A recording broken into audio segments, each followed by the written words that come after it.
In the heart of Tudor England, nestled just beyond London's bustling walls, lay a village that seemed a world away. Here, under the watchful eye of King Henry VIII's reign, two young men were born.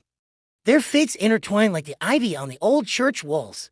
One was named Arthur, and the other, Gideon. Arthur was the village's golden son.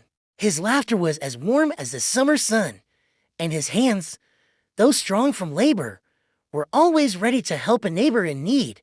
He mended fences for the elderly, shared his meager meals with those who had less, and his very presence seemed to make the wildflowers grow brighter. The villagers whispered he had a heart blessed by angels. Then there was Gideon. Where Arthur was light, Gideon was shadow. His eyes held a cold glint, and a perpetual sneer seemed etched upon his lips. He found pleasure in the misfortune of others, a tripped child, a spoiled harvest, a lost lamb.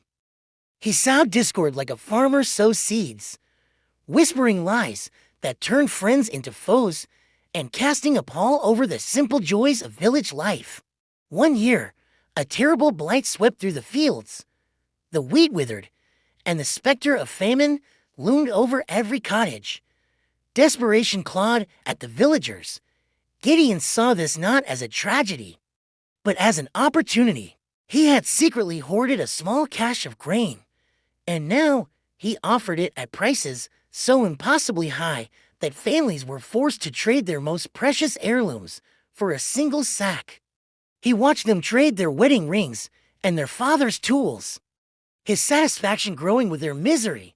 Arthur, his own family stores dwindling, couldn't bear to see his community broken. He rallied the villagers. Gideon's greed will not be our end, he declared, his voice ringing with a conviction that sparked hope in their weary hearts. There is still the old forest.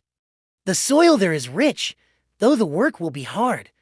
We will clear it together, plant together, and harvest together. While Gideon scoffed from the comfort of his well-stocked home, Arthur led the villagers into the dense woods. Day after day, they toiled, their shared purpose forging a bond stronger than any hardship. They cleared the land, turned the soil, and planted fast-growing root vegetables. Arthur worked the hardest, his spirit a tireless flame that warmed them all. As the first of their new crops began to sprout, a sudden fire broke out in the village. It started near Gideon's home, where his ill-gotten gains were stored. The flames, fanned by an unlucky wind, devoured his house and all the grain within it. Gideon was left with nothing but the clothes on his back. His wealth turned to ash.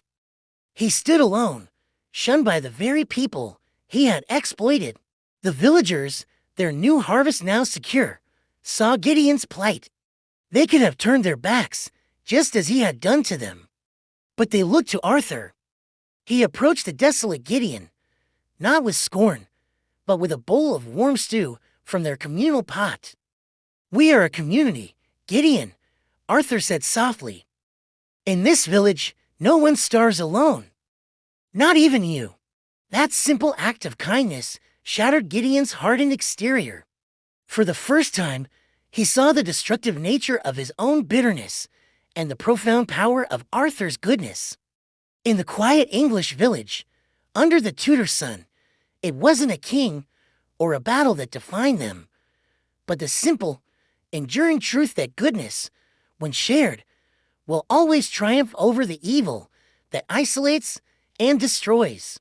The village not only survived the famine, but it thrived, forever changed by the lesson that the greatest wealth is the kindness we show to one another. Thank you so much for joining me on this journey back in time.